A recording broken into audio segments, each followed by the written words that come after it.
വരുന്ന ദുരിതങ്ങളെല്ലാം സ്വീകരിക്കുക. ഞെരുക്കുന്ന ദൗർഭാഗ്യങ്ങളിൽ ശാന്തത വെടിയരുത്.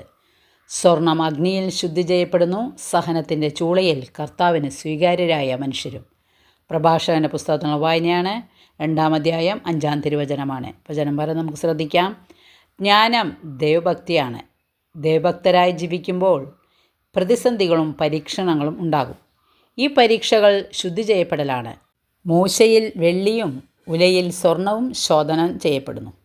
ഹൃദയങ്ങളെ പരിശോധിക്കുന്നത് കർത്താവാണ്. കർത്താവിൽ ആശ്രയിക്കുക. അവിടുത്തെ സഹായത്തോടെ പരീക്ഷകളെ അതിജീവിക്കുക. ലോഹങ്ങൾ അഗ്നിയിൽ ശുദ്ധി ചെയ്യപ്പെടുന്നത് പോലെ ദൈവം തനിക്ക് വിലപ്പെട്ടവരെ ശുദ്ധീകരിക്കുന്നു.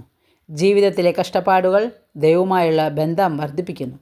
കർത്താവിനെ ഭയപ്പെടുന്നവർ എളിമയുള്ളവരായിരിക്കും.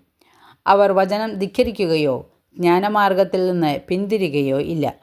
ദൈവഭയമുണ്ടാകുന്നത് ദൈവത്തെ പ്രീതിപ്പെടുത്തണമെന്ന ആഗ്രഹം ഉണ്ടാകുമ്പോഴാണ്. ഭക്തൻ സ്വശക്തിയിൽ ആശ്രയിക്കാതെ ദൈവത്തിലെ ആശ്രയിക്കുന്നു. എൻ്റെ ദൈവമായ കർത്താവേ, അങ്ങിൽ ഞാൻ പൂർണ്ണമായി പ്രത്യാശ അർപ്പിക്കുന്നു.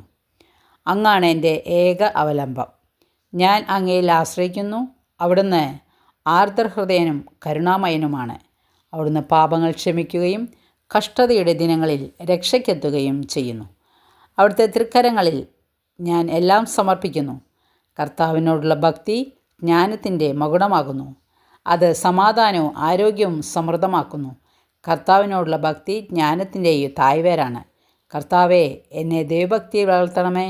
കർത്താവിനോടുള്ള ഭക്തി ജ്ഞാനവും പ്രബോധനവുമാകുന്നു.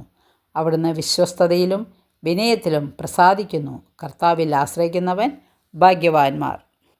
കർത്താവിൽ ആശ്രയിക്കുമ്പോൾ നമ്മുടെ ദുരിതങ്ങളും കഷ്ടപ്പാടുകളെല്ലാം മാറി നമ്മളെ മഹത്വത്തിലേക്ക് ആനയിക്കുകയും ചെയ്യും. വചനം മനസ്സിലായി കാണുമെന്ന് വിശ്വസിക്കുന്നു. എല്ലാവർക്കും ഇഷ്ടപ്പെട്ടെങ്കിൽ ലൈക്ക് ചെയ്യണേ. Okay, thank you, by.